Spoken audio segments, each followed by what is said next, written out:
Every human being should have the opportunity to be the best version of themselves.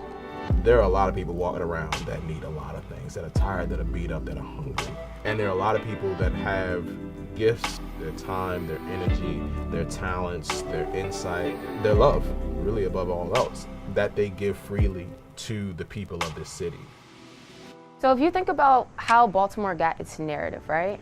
It all came with people not living in the communities telling the stories. Coming up, I was fed the very same negative narrative of Baltimore. And when I decided to go to school in Baltimore, it completely changed everything. I saw this sense of community that I had never ever experienced. I think that's why it's really important to introduce the tools to young people so they're in control of their own narratives. Baltimore is such a can-do-it place. You don't have to tell anybody in Baltimore to do anything. If they have the idea, they'll do it. I think my work around civic engagement and voting really impacts the way that folks think about themselves and see themselves in Baltimore as someone who can actually influence their community. Baltimore's the greatest city on earth. We have grit, we have drive, we have ingenuity, so why do we keep thinking it's okay to just throw people away instead of providing them ways and outlets and resources? Only 5% of all engineers are Black or Latino, so I wanted to figure out a way to create culturally relevant programming. So that means if my students are interested in dirt bikes, great, I'm gonna meet them there. So it's really about how do you shape minds and cultures. At Manny today, like looking at her, I definitely saw me. I'm used to always being the first and only girl in the class, but she now sees me. I'm pretty sure she's never had a robotics camp or experience where her teacher was a Black woman from Baltimore. I can look forward to who I'm going to be because I can see who my students are about to become. Meraki comes from the word Meraki, which is a Greek word that doesn't have a direct signification in English, but it means that you do something with so much love and passion that you leave a piece of yourself in it. So that's exactly what we are doing. We love cooking. It's a way of expression, it's a way of sharing your culture. And it's not about just cooking, it's about our story behind the food. When we are at the farmer's market, even if you don't buy our food, we make sure that you know our mission. So we want people of Baltimore to look at us like women who can do anything just because they have the passion, just because they have the willingness, and because they have the support.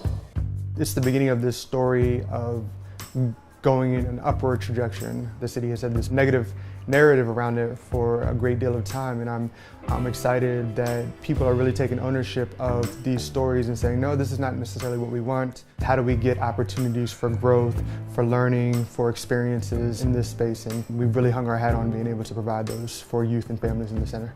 We have dancers, we have singers, we have scientists, we have people that make robotics. I'm impressed by them every day. I work in Baltimore because it's my home.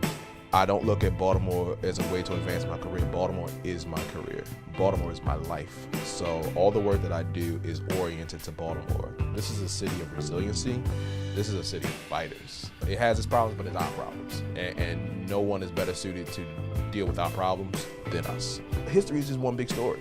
So to me, if everybody's telling their story, we're getting the entire story. It expands the collective knowledge and understanding of just how we as society are, but also how we can be. So Baltimore Core is helping the community by believing the community. So the entire model is how can we invest in community solutions. Baltimore Core really kind of challenges you, really address problems that you say you were really passionate about. And now you're in the space to really do something about it, whether it's small or big. I hope that a lot of people know about Baltimore Core, that this kind of support exists in Baltimore. Baltimore Core has allowed me to just make this transition into community work, entrepreneurial work that I'm very passionate about. I think this is just the beginning. There's so much more we're building right now, but I'm excited to see what the next 10 years is and really being able to tap into the network that's being built right now.